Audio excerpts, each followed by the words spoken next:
সাজাপ্রাপ্ত আসামি শেখ হাসিনা এবং আসাদুজ্জামান খান কামালের যত সম্পদ বাংলাদেশে আছে সকল সম্পদকে বাজেয়াপ্ত করে রাষ্ট্রের অনুকূলে ন্যস্ত করা হবে এবং সেখান থেকে রাষ্ট্র সকল শহীদ পরিবারকে যথোপযুক্ত ক্ষতিপূরণ প্রদান করবেন, সকল আহত পরিবারকে যথোপযুক্ত ক্ষতিপূরণ প্রদান করবেন।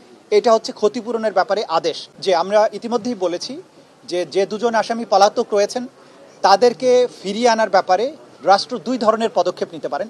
একটি হচ্ছে ভারতের সাথে সম্পাদিত 2013 সালের যে অপরাধীর বহিঃসমর্পণ চুক্তি অর্থাৎ এক্সট্রাডিশন ট্রিটি 2013, সেই চুক্তি অনুযায়ী আমাদের এখানে যেহেতু মানবতা বিরোধী অপরাধের দায়ে তারা সাজাপ্রাপ্ত হয়েছেন তাদেরকে বাংলাদেশ ভারত সরকারের কাছে ফেরত চাইবে এবং ভারত সরকার যদি আইনের শাসন ন্যায় বিচারের প্রতি শ্রদ্ধাশীল হয় তারা সেই আসামিদেরকে ফেরত প্রদান করবেন এবং তাদেরকে বাংলাদেশে ফেরত আনার মাধ্যমে তাদের উপরে যে সাজা দেওয়া হয়েছে সেটা কার্যকর করা যাবে।